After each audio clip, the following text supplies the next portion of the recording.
Let's move to tier 2 here, guys, and this is another group that, listen, if you're one of those people who say you open your draft taking a wide receiver like Ja'Marr Chase, you're hoping when things swing back to you that you can capitalize on this group. Derrick Henry, a mainstay in fantasy, obviously. Chase Brown and Bucky Irving, a lot of upside, Matthew. Jonathan Taylor trying to get back to form he had a couple years ago where he was, obviously one of the best players in fantasy. And then maybe a step down, Josh Jacobs, Kyren Williams, and ride or die, Amarian Hampton. Yeah, we'll start with Derrick Henry, who Jay hates. Jay's got a ton of Keaton Mitchell. Ton of Keaton Mitchell. Said it was Keaton Mitchell's backfield. Yeah, exactly. That's what Jay said. Yeah. The king is dead. Yeah, exactly. He's like a young Najee Harris to you. Look, 5 of the past 6 seasons, he's been a top 4 fantasy running back in points per game basis. He doesn't play a ton of snaps. Like, he plays basically like 50% of the snaps. But it's just, again, we expect this to be one of the best offenses in the NFL. When they get in close, they don't like to use Lamar at the goal line. As much for as mobile as Lamar is, I don't feel like Lamar is the same threat as a Josh Allen or a Jalen Hurts when they get in close. Like, right. when they get in close, it's going to King Henry, right? So I do think that barring injury, 12 touchdowns is like the floor, is like the bare minimum that Henry gets, and obviously he's got the upside of getting to 20. Brown and Irving here, those are the two guys that, again, as we talk about, targets more valuable than carries.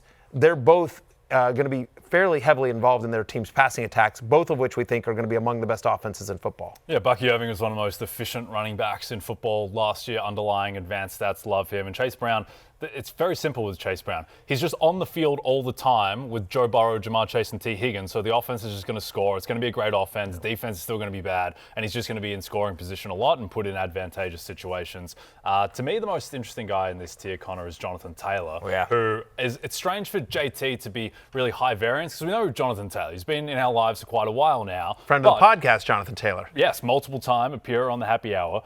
His past 17 games when he's been healthy, it's like almost 1,800 rushing yards and 15 touchdowns. And that's playing with, he's been banged up playing through that. He's played with a mishmash of quarterbacks, and he's still got a mishmash of quarterbacks. But I think that Daniel Jones is probably going to be more competent than what he's had in recent years. So I think that JT, the pass game usage, which he had a little bit in 2021, then it really fell off. That's the knock with him, and also the health. But there are worlds still where JT can be the best running back in football. Yeah, I get it. I just feel like, you got to deal with his injuries all the time at this point. He's going to have weeks that he wins you the weeks, but you want to talk about consistency across the whole season, I might take Kyren Williams over him right now. And I know Kyron's been banged up too before, but just looking at that offense, I just have a more consistent belief in it right now than the Colts with Daniel Jones, where I know they have talent, but it can get ugly quick when Daniel Jones isn't challenging down the field. Connor Rogers riding off Jonathan Taylor. Yeah. I don't have any shares of Jonathan Taylor this year. It's fair. Like I have Taylor at 10. I have Kyren Williams at 12. And I get it on Kyren Williams, right? No running back last year had more red zone touches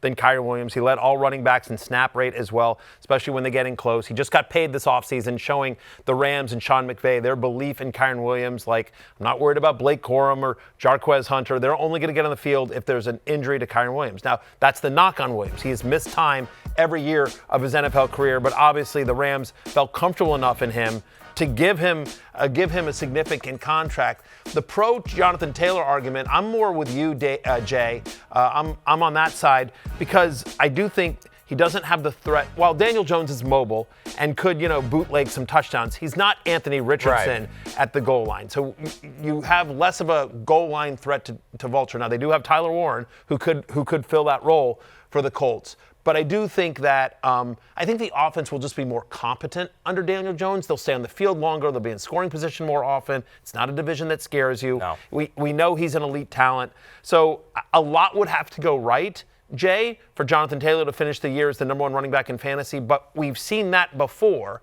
and I don't know that there's a reason why it couldn't happen. Again, there's a lot more that would have to go right than it did the year that he was. But again, I think he's a top 10 running back. I have him as a tier 2 guy.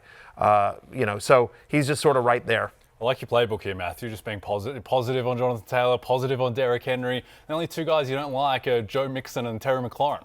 Exactly. Joe Mixon, who might not play football again, and then Terry McLaurin. No, wait till you hate the Commanders. Wait till we get to wait to get to James Cook and Breece Hall. But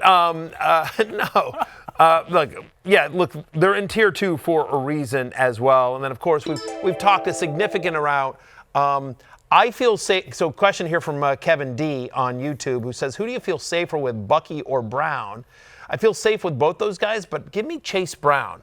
I feel like Again, at this level, you have to nitpick. I have them right next to each other, right? Obviously, I have Brown at 8 and I have Bucky Irving at 9. But you're asking me the question, so I feel safer with Chase Brown, who's competing with Taj Brooks and Samaje Perine, right? In a great offense. Right, in a great offense.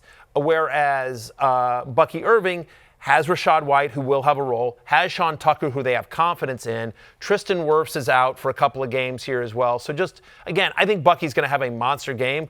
Bucky part of the championship run on Live at Noon of the Cock, my championship team from last year, Jay Croucher. So, never forget, backup producer Pete tried to steal Bucky Irving from me in the middle of the season. I wouldn't give it to him. Oh, it's so good. I'm so glad. Spamming you with trade requests. I remember this. Trade requests, yes. Excited to wipe the slate clean this afternoon. New teams, new board, just knew everything we'd have to hear about your past successes. Yes, that's right. I'm the defending champion for only a couple more hours. That's right. Yeah, I don't think it's going to stop, by the way. I'm never optimistic. Actually, you know what? I'm probably the defending champ until it is. I wasn't going to remind you of that, but that is actually true.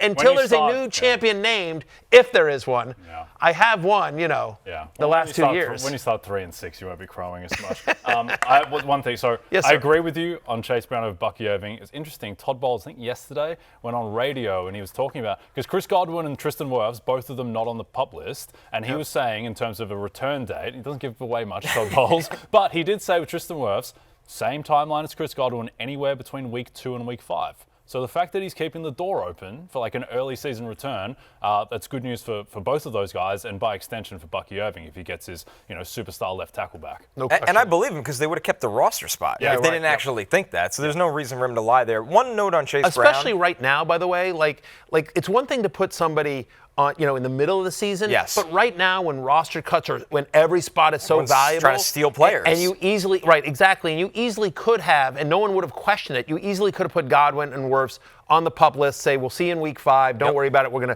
gonna steal 2 roster spots, as it were. The fact that they didn't, I think, is very telling.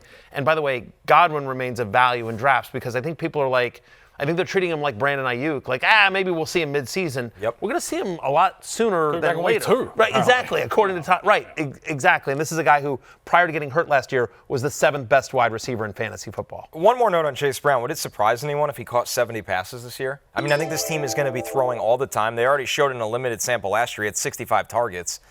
There's just so much to like about both him and Bucky. If you get an elite wide receiver and get one of those 2 guys as your RB1, and there it is right there, from Johnny, slightly dangerous. Yeah, occasionally. Brown is going to be a PPR machine. Yeah. A safe take. Yeah. Yes. He didn't it's not a dangerous take. He didn't want to be too crazy. No. Just like staying very on brand, Johnny. I like it. Exactly. Hey, it's Matthew Berry from NBCSports.com and RotorWorld.com, and I want to thank you so much for watching whatever it is you just watched, or if nothing else, being too lazy to click out of the autoplay after this video started, after whatever it is you actually wanted to watch finished. But now that you're here, I'd like to take a moment here to ask you respectfully now, okay? I'm asking you respectfully to subscribe to the NFL on NBC YouTube channel.